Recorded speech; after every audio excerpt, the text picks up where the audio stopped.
Hello everyone and welcome back to more Knowing Wheel, episode 128 of your favourite Formula 1 show. And today, obviously, we're in the midst of the summer break. I'm joined by Jamie183, who is slowly getting the shivers due to the lack of motorsport action, or Formula 1 action, nonetheless. But I guess you're happy that the Premier League is back? I am very happy. My FPL team has done phenomenally well on the first... Have you just got Erling Haaland? Yes, Haaland captain. Yeah. But I don't really follow the Premier League. For those that don't know, I don't mind football, but I just don't care for it the way a lot of people do. Hasn't basically everyone got Haaland as captain? So the points are useless. If you don't have him captain, you're a mug. So, Alex Chittick, if you're watching, you're a mug. Fair enough. Fair enough. Do you think Alex Chittick is watching? That's a bit of an odd shout out. I know he's got not Haaland captain, so he deserves the embarrassment. Fair enough.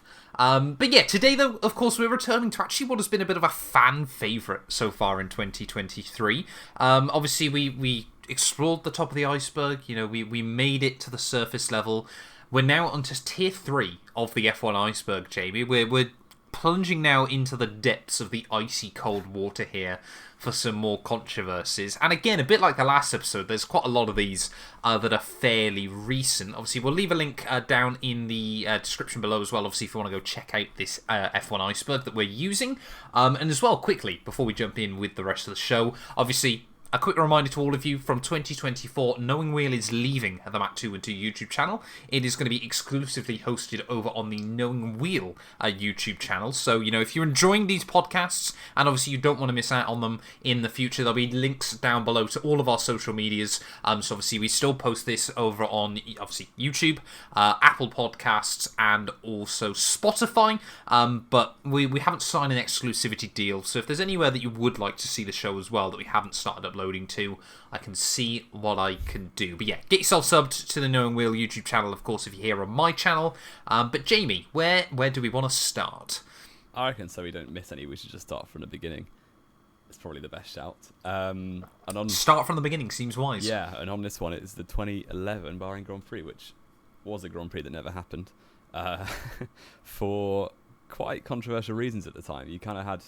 Yeah, it's basically a political iceberg rather than a Formula 1 iceberg, but there was a lot... Formula 1 and politics, name a more iconic duo. Exactly. There was a lot of difficulty going on in the Bahrain region.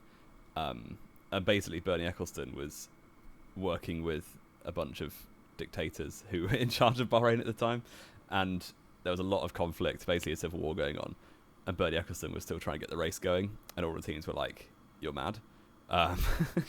And how many times do we think people told Bernie he was mad? Yeah, so there was a bunch of protests from the Bahraini people who were protesting against their government at the track. And basically, Bernie Ecclestone was telling the teams to get on with it.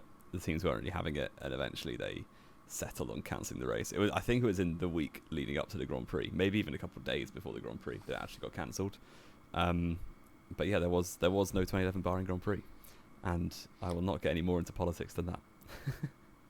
Fair enough, Jamie. We're not doing Knowing Politics just yet.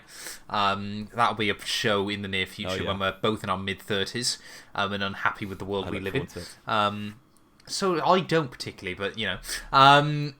Yeah, it was a weird time, obviously, in the world of Formula 1. You know, Bahrain had obviously come onto the calendar in 2004, wasn't it? The first race we had in the Middle East. And at that point, of course, was still the only race we had in the Middle East. So obviously, it was a bit of a shame that year. Abu Dhabi turned up. Oh, sorry, yes, Abu Dhabi. I knew I was forgetting one, wasn't I? Abu Dhabi obviously had made its Formula 1 debut by then.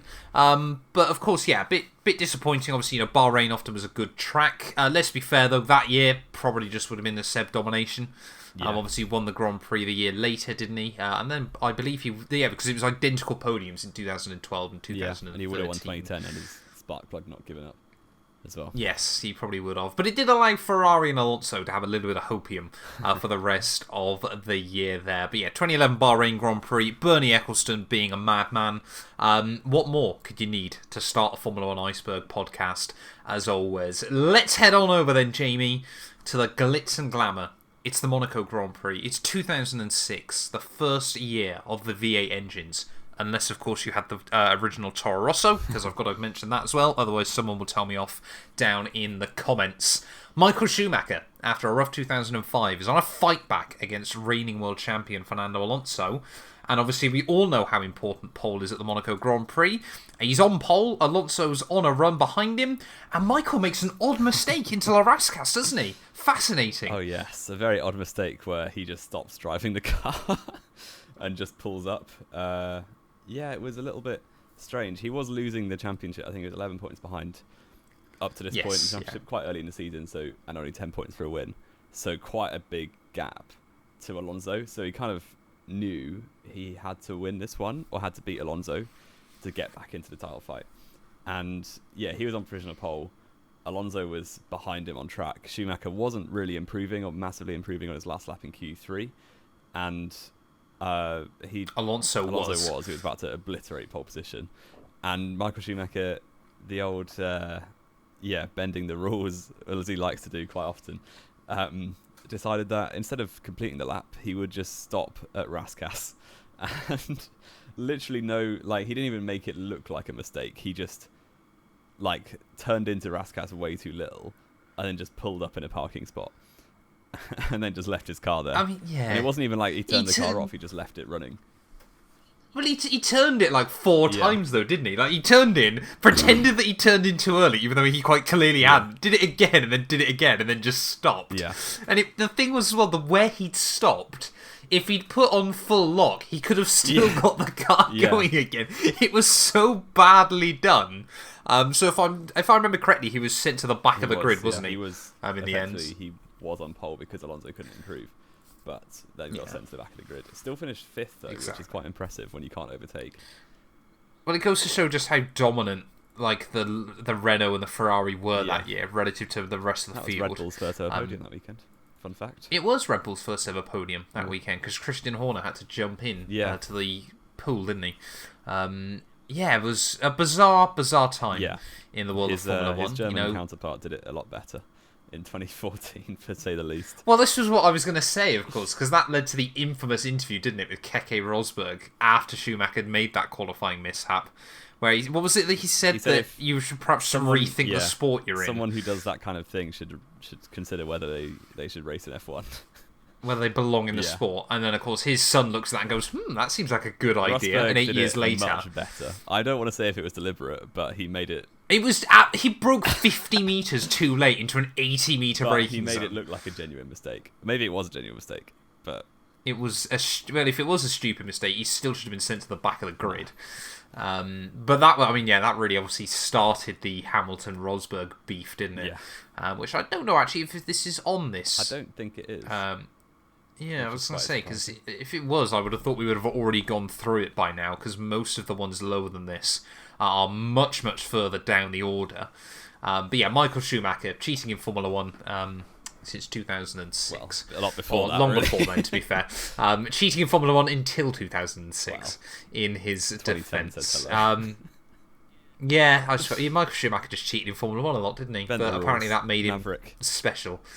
Maverick, behave. 2003 tyre rule change, Jamie. We're sticking to the early to mid 2000s here. This one, a lot of people believe, was probably the peak of Ferrari international assistance. I don't know much about this, so you can take it away.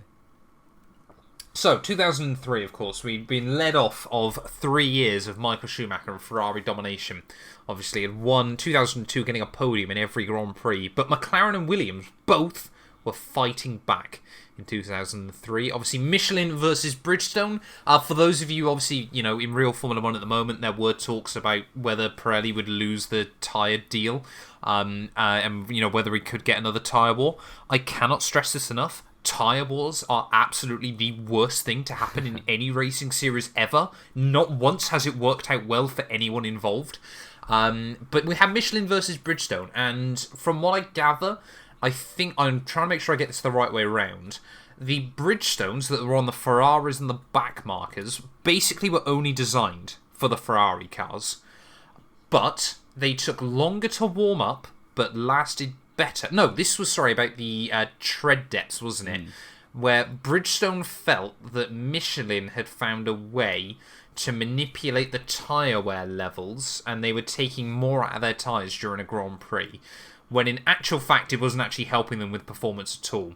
But with 2 races to go of the year, bearing in mind there's still a 3-way scrap for the World Championship, and it is anyone's game between Kimi in the McLaren, Montoya in the Williams, and Michael in the Ferrari, the FIA completely changed the rules, and Michael Schumacher wins the last 2 Grand Prix easily. He didn't actually win the last one. Did he not win the last one? In Japan. Sorry, yes. 2 in a row, which got him the championship in Monza. And yes, there were 3 races to go, wasn't it? Yeah. But just for a bit of context, the other teams using Bridgestones, like Ferrari were the only relevant teams were Honda and Sauber. And Honda weren't really relevant yet. Sauber, though, went, 5 races. No, they'd got 1 point since round 3, going into round 16. And then in USA, they finished 3rd and 5th. Yes, exactly. So they was completely screwed over Michelin, and the Bridgestone teams massively benefited. But they did get their own back in 2005. They did. Actually, that was benefiting Bridgestone as well, wasn't it? That was them. Well, no, I meant the rest of the season, not just Indy. Fair. Yeah, Indianapolis. Sorry, not IndyCar. Wrong sport. Was very much anti-Michelin once again. So fun times. But yeah, Schumacher, sadly for Raikkonen and Montoya, just won the championship only by 2 points. But yeah, Kimi had a mega season, to be fair. Only taken 1 win though all year long for Kimi Raikkonen. Which I believe is only about his 3rd in the sport, so he would have easily shattered the record for least wins to win a world championship. Yeah. Or before first world championship if he'd won that.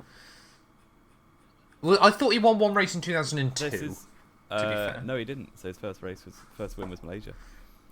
So he could have won a world championship with just 1 race win to his name. Yeah. That is mad. Keke Rosberg or what? Jamie, T- arrows. We saw this one. We didn't quite know exactly what was going on, so you've done a bit of research. I didn't do that.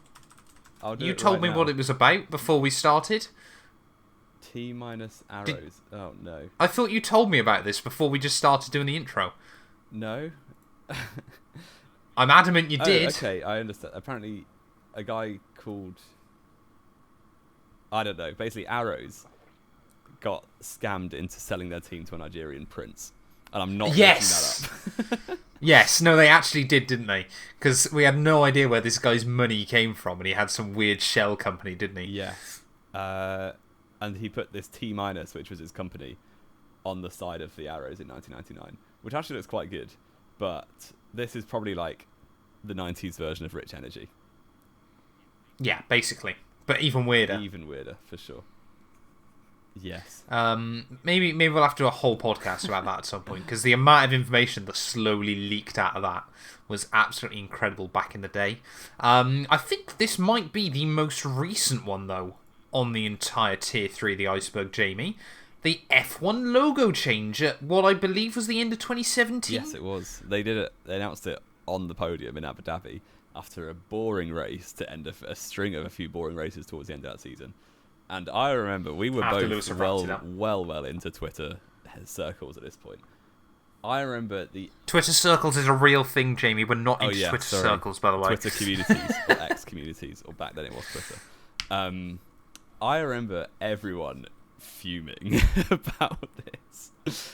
Everyone... Because Rich Energy had just come into owning the sport at the beginning of 2017. They hadn't... Sorry? Not Rich Energy. Let's just... No, that would be awful. If William Story bought F1. Yes, and he still can't provide a can for anyone because they don't exist. Yeah. Liberty Media bought the sport at the beginning of the year.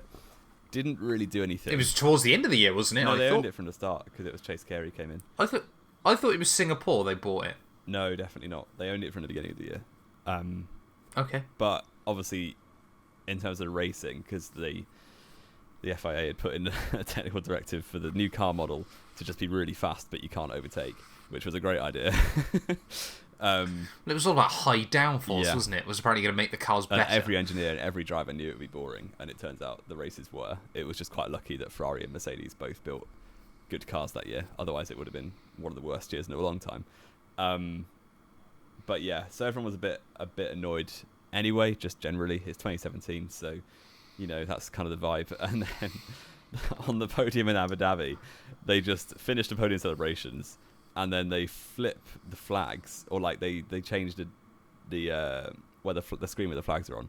They change it to the new F1 logo, and everyone is really annoyed because it's at first it just looks super basic, and obviously you see it with a lot of modern companies. They try and make their logos more minimalist, and the old logo kind of was like a optical illusion where you've got to look for the one in the middle, which a lot of people didn't even know was fantastic a thing. logo. It was a great logo. Fantastic logo. It is a brilliant logo, but a lot of people didn't even realise it was a one until it got replaced, and people were like, "Oh, there was one in there." Okay, so I can see at Liberty Media. Obviously, they couldn't do much to the sport in their first year, and I think they wanted to remind people that they exist. So they were like, "We'll just change the logo." But yes, it caused a bit of a stir on Twitter. I prepped a video. This is going to be funny to you. Oh no! I prepped a video back in 2017 called "Is F1 Dying?" Jamie, is that video still like privated on your No, I never YouTube made channel? it. I just wrote notes on it. Can you send me the note? Can we release the notes? I've still got them. I might still have them. If you can find those notes, And I will make sure to leave a link down in the description. I made so a we can list leak of reasons on a document of why F1 was going down the drain, and then like 4 years later, it's the biggest sport in the world.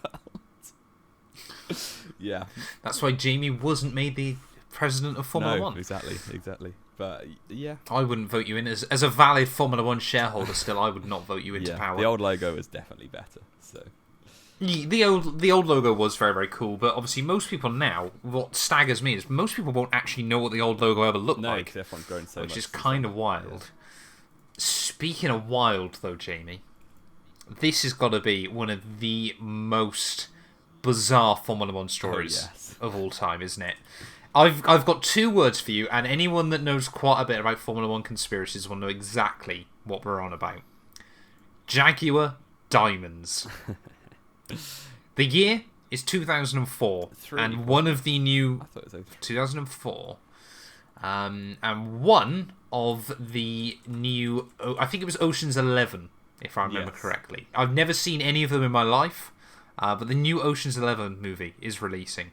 And they have agreed a partnership with Jaguar, ready for the Monaco Grand Prix weekend, which included a $400,000 diamond wedged into the front wing of each of the Jaguar cars. Yes, it sounds a bit dumb, really. Like, why would you do that? Well, after what happened, yes. Yeah, definitely. But even so, you're just going to throw your weight balance off. So, engineers be fuming. Well, more weight over the front end isn't such a bad thing. Yeah, I suppose. Especially around Monaco. Indeed. And, yeah, was so ridiculous what happened. You could basically make a heist film out of this, I reckon. But, anyway, the Jaguars are going around in Monaco. One of them, Christian Klein, who's driving a Jaguar, crashed in the race in Monaco on the opening lap and broke his front of the car, broke his front wing, which is exactly where the diamond is lodged. The marshals and all the people recovering the car bring it back to the pit lane for Jaguar to, retrieve the diamond and give back this 400k diamond, and it has completely disappeared. Off the face of the earth. I'm so sure that one of the marshals just was like, "Oh, go on then, I'll have that." And you know what? Well, there's three theories, isn't there? Yeah. There's three theories surrounding this, which go from completely balmy to fairly sensible. Well, I'll go from balmiest first, Jamie. Okay. The diamond disappeared. Oh yeah, just completely in vanished. The incident, it just vanished. Whether it was that thing where the atoms line up perfectly and it's somewhere never to be discovered again. The slightly less bizarre theory is it came off the car, obviously, in the crash, went down a storm drain, and now is at the bottom of the Monaco harbour somewhere. Which, let's be fair, based on the people that live in Monaco, a £400,000 diamond, if you fish that up, you're fairly likely just to lob it back in. Pocket change, really, based on what's at the bottom of that. It probably is. And as you mentioned, either that or there is a marshal still in Monaco with a £400,000 diamond that just has got a story that he'll only ever, or he or she will only ever, showcase to their closest of friends. Or write a book on their deathbed. No one can... that would be a good one. Yeah, no one can arrest them. Just write 2 words on your deathbed, Jaguar Diamond. Or it never existed. What about that? Or it never existed. Perhaps the diamond was the people watching all along. Enough poetry. We'll move on. What's next? Liegate. Liegate. We love this one. Oh, mate, we chat so much about this behind the scenes. This is you will not believe, chat. Lewis Hamilton lying to the stewards. So that's all you need to know. Do you want to phrase that slightly better for me? So you've got 2009 Australian Grand Prix. McLaren have made an absolute dog of a car, but because it's 2009, everyone's car is trash. So Australia anyway, apart from the Brawn. So it's Brawn's first race. You've got Toyota up there. You've got Red Bull, should have been up there but weren't. They crashed on the last lap, didn't they, with Kubica? It wasn't the last lap. Yeah, towards the end, wasn't it? The last Hamilton, racing lap. Because he's such an elite driver. The first race back from his World Championship, qualified last in qualifying, and he qualified last in qualifying, did he? I know. Anyway, towards the end of the race, as we just said, Vettel and Kubica have just crashed a few laps from the end of the race. Button was winning by a handful of seconds before this. They both after multiple safety crashed cars into each other, and both independently of each other then crashed themselves, getting back to the pit lane. The safety car's out. The order is Button from Barrichello, who crashed into everyone that race but still finished second. And then Jarno Trulli is third place, with Lewis Hamilton doing a good recovery on a one-stop to fourth. Going into... He's gone 20th to 4th. How can you only describe that as a good recovery in a because about 12 car? cars crashed out. There were not many cars left running. That's also fair. Bourdais got Not points. as bad as 08, though. That was 08, wasn't it? No, he got points both years. You had, going into the penultimate corner at Melbourne, so the slow left-hander, safety cars out, yellow flags everywhere. Jarno Trulli in third place, makes a mistake, goes off the track. Lewis flies off the track. I don't know why he's off the track, but he's so far into the runoff area that Lewis Hamilton has no choice but to overtake him and go up into third place. There's a lot of radio communication, but basically the team, McLaren this is, tell Hamilton to let Trulli back through before Trulli and Toyota are aware that that's what's happening. So Hamilton backs off, Trulli goes through, back into third place, takes the podium finish, and initially Trulli gets a 20-second penalty for overtaking the safety car, which seems reasonable. So Hamilton's on the podium until a week later in Malaysia, when the FIA somehow took a week to find McLaren's radio communications. Basically, the reason Trulli got the penalty was because Hamilton and what's his name? Something Stepney? No, that was Spygate, wasn't it? Yeah. Dave? I think it was Dave something, but I can't remember his name.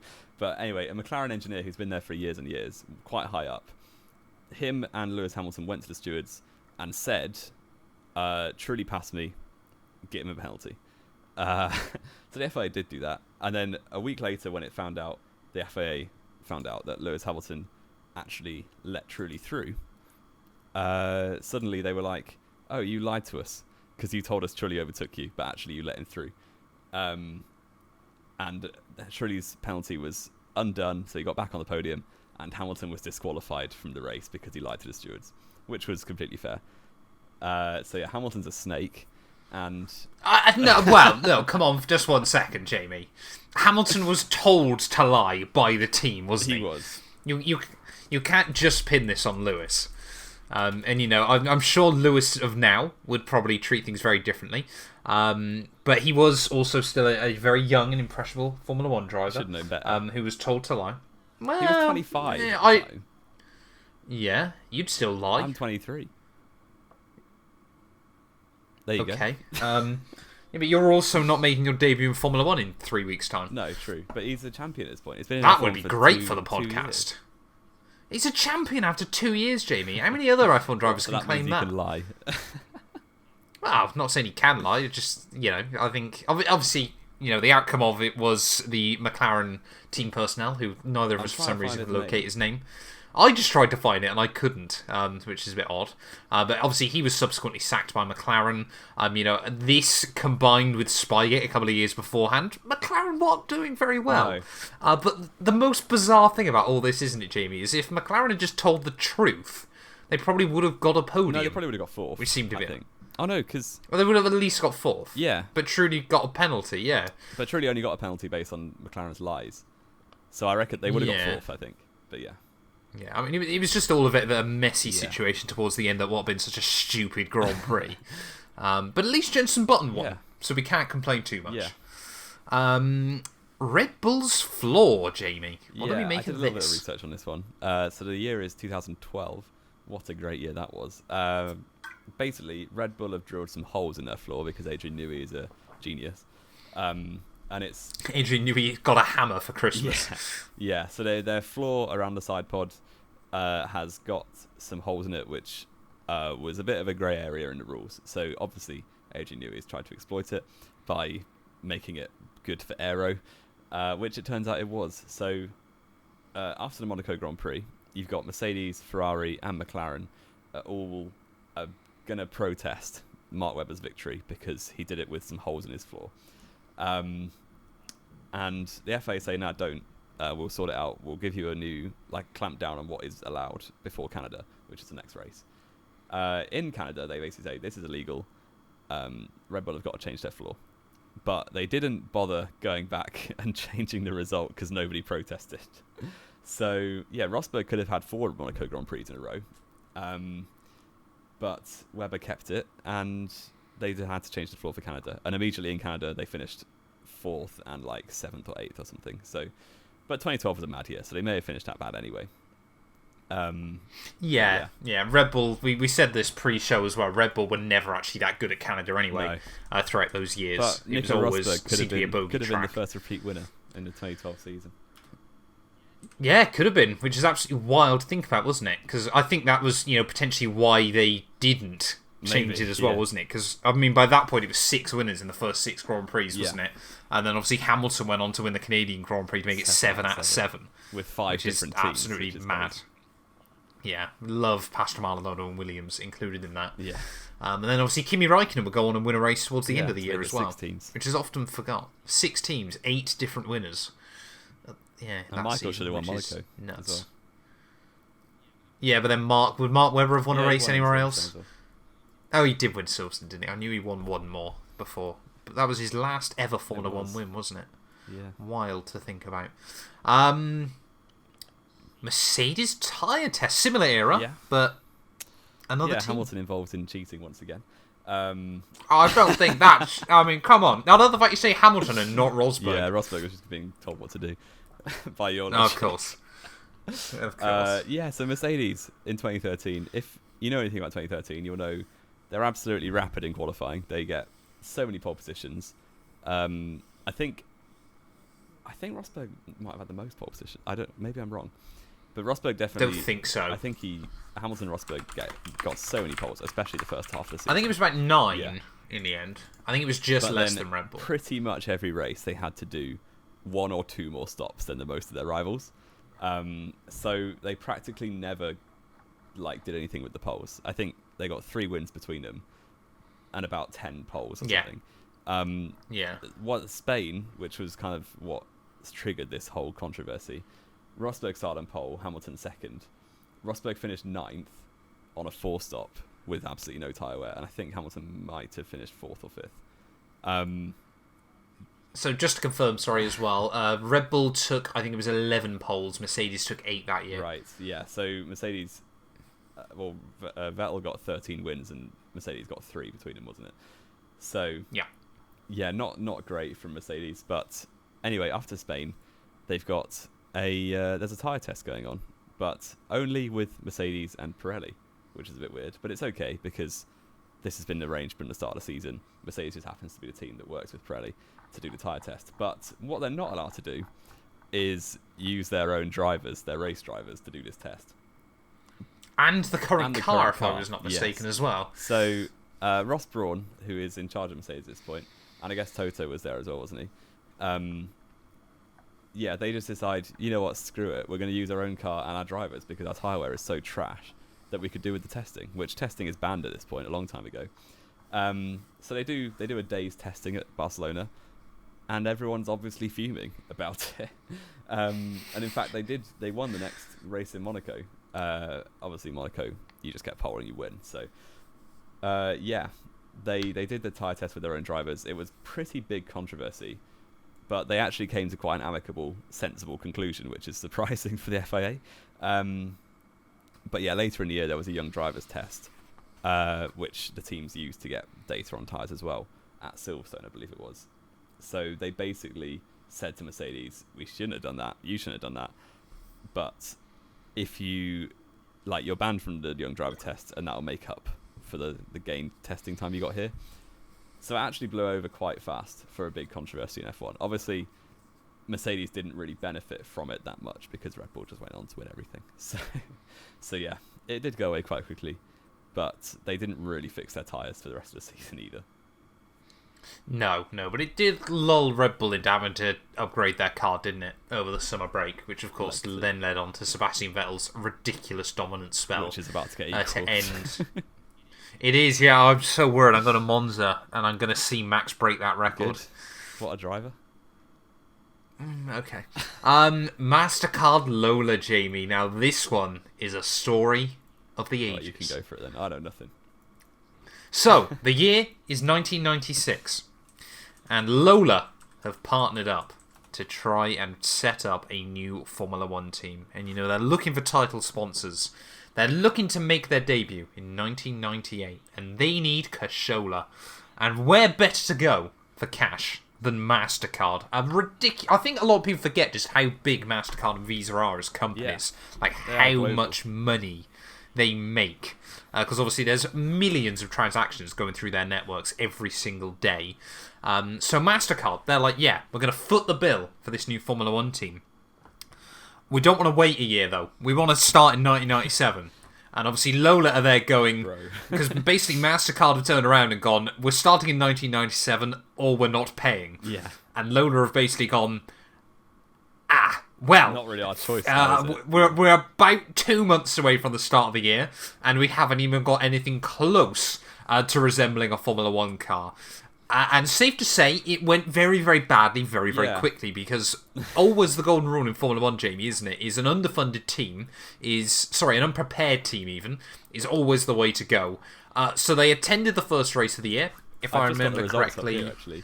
So it was not great, was it? 22nd place was Pedro Diniz, the 24th cars on the grid, for Arrows. Diniz set a lap time outside the 107% limit, but was allowed to start because there wasn't much out of it. Only 0.3. So he's 6.6 seconds off pole position, which was set by Jaguar Diamonds. Vincenzo Sospiri for Lola was 11 seconds off pole position. It was a bit of a disaster. So he almost doubled the gap to Diniz. And then Ricardo Rossi was 12.7 seconds off in the other Lola. And then immediately Mastercard pulled out after one race. Instantly. After one weekend, Mastercard were like, we're not getting involved in this anymore. I've just seen on their Wikipedia page that they tried to come back. Did you know that? Yeah, they tried to make a comeback. In 2010. Of course they did. With all the new teams coming in, obviously they announced there's going to be a budget cap stupidly low at 30 or 40 $40 million or something, wasn't it? Yeah. And Lola tried to come back, but later in this, a few months later, they announced they'd abandoned it after they couldn't get any funding. But they could have just gone to Mastercard and been like, do you want round 2? Round 2, lads? Yeah, go on, get back on it. Let's do it. Come on, bring the band back together. Yeah, probably statistically the worst team ever. They entered one race, didn't qualify, and then binned it off.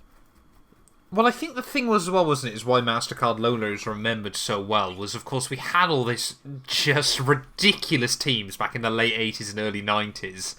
And Mastercard Lola were kind of the last of those teams, really. That were, I mean, because we go on about how HRT were awful. And they were 5-6 seconds off the pace, not 12. Yes. At least HRT had some reasonable competition. They were only like a second off. Whereas being 5 seconds behind the next fastest team. Anyone. Yeah, which wasn't exactly a good team in themselves. But my favourite bit about this all, though, Jamie, my favourite bit about this entire thing, Vincenzo Sospiri and Riccardo Rossi still beat Michael Schumacher that year in the championship.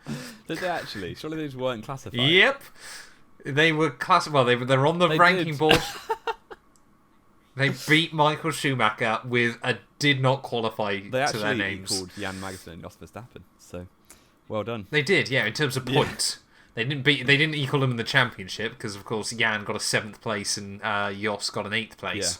But yeah, absolutely crazy. I mean, yeah, 1997 was a weird little season, wasn't it? Frentzen always won the title in Jordan. Sorry? Oh wait, that was 99, wasn't it? 39 points behind Jacques Villeneuve, yeah. Just bizarre. Obviously, Schumacher... I mean, 1997 has got some fantastic stats, doesn't it? Obviously, Schumacher and Villeneuve never shared a podium, despite fighting for the World Championship. Obviously, you had the triple equal qualifying in the season finale in Jerez as well. And there were just so many other little weird and wonderful statistics from that campaign. And of course, it's never a fantastic Formula 1 season without Alex Wirtz scoring a podium out of nowhere. Alex Wirtz is just really weird. we want to do a whole podcast on Alex Wirtz at some time. He would be a fantastic guest for the show. We can add him to the list of hopeful people who will never get actually got a chance. He just got a podium. And then never showed up again for like 5 years before he'd just do it again. Yeah. Interlagos Robberies. Yeah. It's a pretty ongoing thing, isn't it? That just kept happening every year. I know one in particular was 2010 on the way to the track for the race. So Jenson Button's qualified 11th. His championship hopes are basically dead in the water. He used to win the last 2 races and hope Vettel or Alonso or Webber don't score any points, pretty much. So he's probably quite down. And then just to make things better, on the way to the track with all of his like closest engineers and whoever, physios and that, their car gets stopped on the way from their hotel to the track in Interlagos in Brazil, and they get broken into, basically an armed robbery, and they lose like watches and wallets and all sorts, and then they have to arrive at the track and still do a race. So it's pretty traumatic. I think he made some subsistence, but that's probably not the important thing. But, he finished 7th that day. Yeah, well done, Jenson. Jamie can remember. I think he was 6th, but I made that up, mate. I have no idea. Yeah, it was pretty rough, and actually, I think they've probably addressed it now. But back in those days, the hotel that the person I used to stay in was basically a drive across a dangerous part of town in Interlagos, which isn't a particularly safe city anyway. Yeah, I was going to say, which, to be fair, Interlagos, it probably still now to this day, is basically just most of Brazil, isn't it? You get the same thing in Rio and things like that as well. Yeah. Sorry? Careful what you say. I thought you were going to come out with something outrageous then. But no. No? I don't know where your brain was going. Yeah. I think just a lot of Brazil it's a lot of South America is very dangerous still. Even when the World Cup was there in 2014, you had these huge mega stadiums for the football on the back of like shanty towns pretty much. So it is a very strange country, really. But just the juxtaposition between... corrupt, I think, is the word you're looking for, but yeah. But, that being said, Interlagos still delivers a good race to this day. And great weather for the racing, not for them. Great weather. Jenson Button getting robbed at gunpoint. Well, at least the sun's shining, I can't complain. Deary me. But yeah, I mean, the other famous one I remember, I know it wasn't actually during the Interlagos or the Brazilian Grand Prix weekend, was of course Bernie Eccleston's wife, wasn't she? She was abducted by like the Brazilian mafia years later, wasn't she? Wow. And Bernie was bribed to pay them a lot of money, which of course clearly in Brazil the culture towards wives is very different to the rest of the world, because I'm sure a lot of blokes would have said, "Oh, you just keep her." Yeah. Well, that happened with Fangio, didn't it? Oh, that's actually lower on the ice curve. So that was we'll Cuba. We'll save that. Yeah. Yeah. They're a very, very different country, but still. Jos Verstappen Fire. A pretty simple one, this one, isn't it? 1994 Hockenheim? Yes. Yeah. Refueling. One of the most famous clips of F1. Refueling is a thing at this point. And yeah, Jos Verstappen's just chilling in the pits, getting his fuel in the car, and then fuel just sprays everywhere out of the nozzle, and then gets absolutely ignited by the exhaust fumes and the engine and that sort of thing in the V10. And just the heat. Yeah, just the heat, really. And it completely goes up in flames, and it's quite impressive. Well, it's very impressive. And very dangerous, but thankfully this was after the point of them getting all fireproof overalls. Although I think not all of the pit mechanics did. So they, obviously they all got, like, they probably got some burns. The Jos Verstappen certainly had burns on his face. But yeah, was very bad. I think this probably made them make a change to the fueling system. But yeah, everyone was... Well, I was going to say, because this was the other controversy surrounding this, wasn't it, Jamie? Why did fuel spray everywhere? I don't know, actually. Because Benetton had tampered with the flow rates on the hose. Oh, really? Hadn't they? Yeah, this was the big controversy surrounding it. Was Benetton apparently had massively upped the flow rate through the hose illegally, of course, because there was fuel flow limits going into the car. Because Benetton just... I mean, let's be fair, Benetton in 1994, I don't think many people can argue with it nowadays, basically showed up with a very illegal car in basically every way, didn't they? It's still questioned to this day. Like, what else about that car wasn't legal? But of course, you had Flavio Briatore, who was bizarre. Jos Verstappen only... He was Schumacher's teammate that whole year, wasn't he? Because Schumacher was... Yeah, most of the races. Schumacher was banned for 2 races at this point, so... For ignoring black flags, overtaking Damon Hill on the warm-up lap at Silverstone. So, classic, you know? We love that. 1994 is another season we could just do a podcast on. Yeah. Utterly bizarre. And when Jos took the helmet off in the pits, he looks so much like Max. It's incredible. Yeah, or Max looks a lot like him. It's like father, like son, as some might say. I don't think anyone was severely injured. There was just burns. I think the thing is as well, isn't it? Of course, the other similarity between Max and Jos is, of course, that Jos then and obviously Max now, a 7-time world champion, lives rent free in his head. I'm not even going to rise to that one. Had to get it in there. Anyway, Juan Pablo Montoya, 2002 Sepang Penalty. Jamie had, admittedly, no idea about this until I sent him over some footage pre-show. And it is ridiculous. I've no idea what the FIA were doing at this point. Well, FIA, wasn't it? Ferrari International Assistance. Yeah. But basically, you've got turn 1 at Malaysia, Sepang, the big hairpin, slow right-hander followed by a slow left-hander. Montoya's on the outside, Schumacher's on the inside. Montoya is started second but taken the lead on the run to turn 1. And Schumacher kind of does a bit of a send to get alongside. Montoya's still very, very narrow to the inside of the track.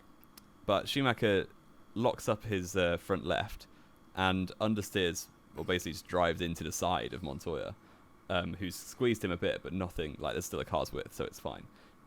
And Schumacher crashes into Montoya. Schumacher loses front wing. Montoya's obviously lost a lot of positions and probably got some damage. And the FIA think, actually, I think that's Montoya's fault. Which we urge you just to watch the footage because it is hilarious. I was mind blown that they gave Montoya a penalty. Like, it's insane. Well, I think the only thing you can really compare it to since then, in more recent F1 history, was Sebastian Vettel against Rosberg, wasn't it, in 2016? Yeah, I guess. Schumacher was more alongside than that, but it was similar. Yeah. It's similar enough, wasn't it? And obviously Seb, crashed out of that Grand Prix and hampered Rosberg's title chances. Well, until Hamilton had engine, which we love. Until Petronas allegedly blew up Hamilton's engine at their home Grand Prix for some reason. Ricardo a race well, it was just to get Rosberg out at the end of the year, wasn't it? Get someone with some actual talent in the car. But yeah, how this was a penalty. Like, we question penalties a lot in Formula 1, don't we, Jamie? Yeah. But this one was ridiculous. It's probably the worst thing Juan Pablo Montoya. It's got to be up there as one of the worst penalties in Formula 1 memory, at least. Let's go on, though, Jamie, to the FOTA Split. The FOTA War. Yeah, you can do this. Of the early 80s. So, it's a bit of a complicated time. To be honest, in these kind of icebergs, it's stories like this that we don't feel like we can give full justice to. Full-on podcast episodes devoted. Again, this is another one that should probably be a full-on podcast. But of course, this was basically back in the early 80s, where FICA and FOTA basically were, obviously, the drivers, obviously wanted certain things, and obviously Formula 1 obviously wanted very, very different things for the sport, page. That's mad. It does, yeah, exactly. But of course, basically this was, where the drivers finally started to realise, that they carried obviously a lot of value in the sport. And Bernie Ecclestone obviously basically led them and was allowed effectively to obviously take over Formula 1 and completely revolutionise the sport until, of course, he stopped revolutionising the sport by about 2006. But yeah, no, like we said, obviously we can't really do it any justice in a podcast like this. Jamie, have you got anything else to interesting. add? I'm just particularly? doing some quick reading.